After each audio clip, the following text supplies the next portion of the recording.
What's up, guys? Barry Gaming here, back with some more Mythic Heroes, and as promised, I said we'd have more gameplay coming. I wanted to make sure for anybody starting out the game, they had a lot of good basic information to go off of, and then we start showing more actual content of the game. Well, today we're going to be focusing a little bit on our maxed out Lucifer. So yes, we have literally a 500 of 500 weapon awakened.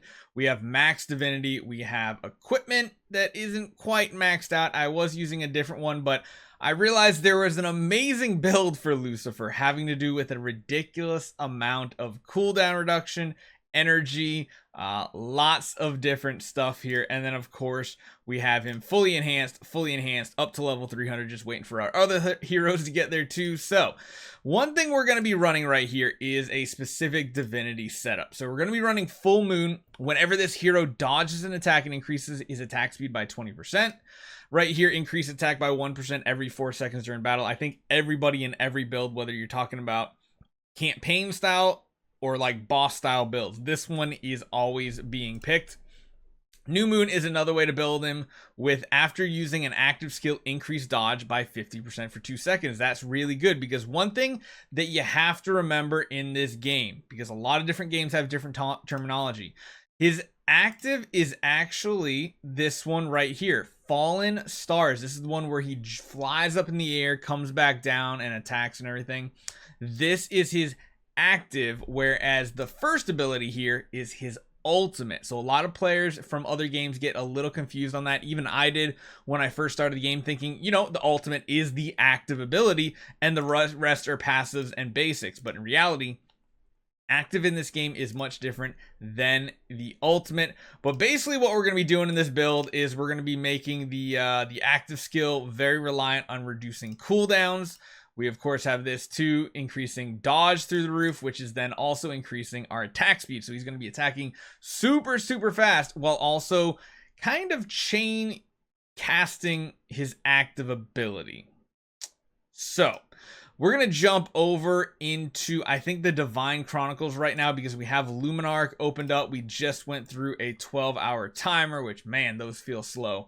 We're going to see how much further we can progress here today and see if we can beat some bosses and such. So the other thing we're also running is, of course, an Athena, which is a nice paired tank. She's only level 280 because we need to get our other heroes leveled up first as well. 22 enhancement. She has almost a maxed out weapon, all that fun stuff. So let's jump into this. I kind of want to watch these fights in not 3 times at first. So there's that active ability right there where he jumps in the air and he does those 3 like fireball attacks right here. That's the active, which is going to increase his dodge chance, and his active is going to be basically chain cast here. So he does gain a decent amount of energy back. He just chunks up over and over. Let's watch it in times 2, because times 1 might be a little too painfully slow even for the average player. This looks like he's kind of make some quick work of this combat. So 68 is taken care of. Let's move on over to 69 here. Watching it in 3 times speed. I mean, we'll do it. Watch. 3 times speed. It is just like, it feels like he's using his ultimate ability very often, very quickly when you do this. Actually, this is one of the slower builds of it too. But the combination of Athena helping him stay alive so that he can keep getting these ultimates off and those actives. The one thing I really dislike is sometimes his targeting with his active ability isn't the smartest. You wish it would jump to like the backline heroes first and deal damage to them, but sadly it just doesn't at times. So up to 70. Is this going to be a boss wave? Doesn't look like it.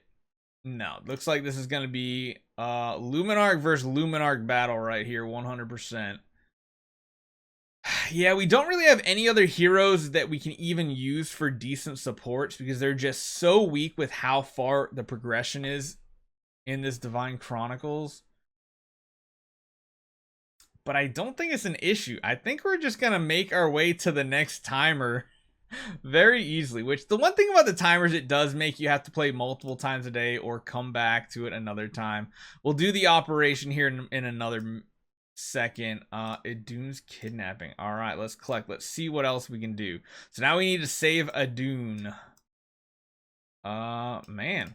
We might actually make some really good progress here. You know, let's speed these battles up because I feel like we're going to have a lot of battles to go through because I don't think our power level is going to really hold us back. Well, Athena went down.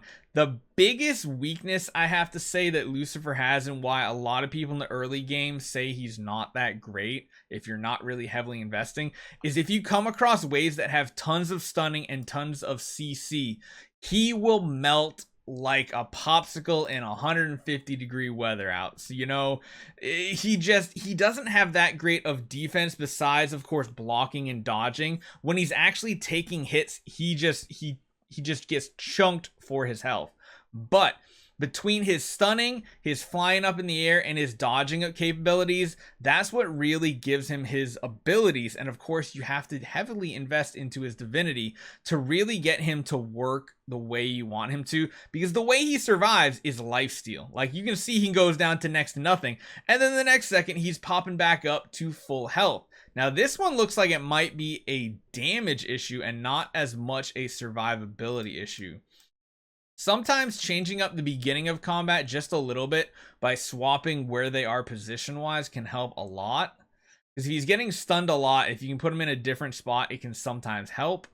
But this one just has a lot of sustain on these enemies, mainly you right here, sir. You are the biggest problem for us. Come on, big ultimate ability, active, kill him off. All right, we got 27 seconds. I think we have it this time. It's going to be a lifesteal war here. Who's going to lifesteal more? Oh, I hate this so much. Every time this is what these waves come down to, is who has more lifesteal. The Thanatos? We're just going to call him Thanos. Who has more, Thanos or Lucifer out of the two? It's just kind of crazy. Yeah, let's just run it a few times, see if we can somehow manage to line up the damage to work out. If we can keep our Athena alive just a little bit longer, this might be good for us. She's still alive this time, which is surprising. She got a second ultimate off. Not a big deal, but it does distract them away from Lucifer so that he doesn't potentially get stunned as much to maybe have enough time to deal damage. Man, he's going down to like no health and all the way back up to full over and over again. He's definitely not going to have the damage this time.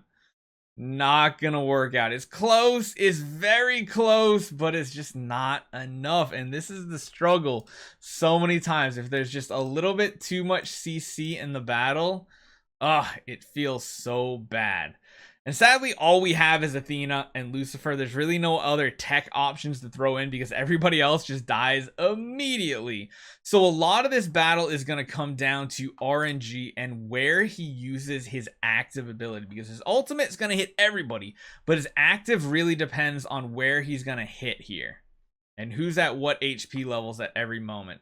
Getting stunned like right before he uses his ultimate as well is a huge downside too. 40 seconds, 4 up. I don't think we have the damage to do this. Seems like a little bit too late. 17 seconds for the one-on-one versus Thanos. He's gonna snap his fingers and go back to full health just like our hero. Oh my god, the lifesteal is just ridiculous. So we're gonna have to come back maybe in a day or two when we get a little bit more power on our account. Hopefully we can get everybody up to 300 very soon. I think in our hero list right now we have what? Two of them at 280. We still got to get 2 more leveled up. We're about halfway there. It's going to take a couple more days to get the Stardust for GM. And then we're going to have to just get one other hero like the Zeus leveled up. That'll get everybody to 280. And in reality, we're not upgrading Lucifer anymore until everybody's at 300. So it might be worthwhile leveling up the Athena to max first. And you. But then again, the supports would get a lot of leveling. I don't know. We'll have to see what we do, what we decide here. What do we get? We got one of these. You know what? We'll pop one of these at the end in Luminar. Maybe get super lucky. I don't know. We tend to get lucky at Barry Gaming, so not today. Not today. It's the blue. All right, so that's the Lucifer that we're using right now. Absolutely amazing. Tomorrow we might show him off in more of a PvE boss battle situation where we're going to switch up what divinity he's using. But yeah, hopefully you guys enjoy this one. Let me know what you guys think. Hopefully you guys are enjoying Mythic Heroes. I'm having a blast in it. I'll see you guys next time.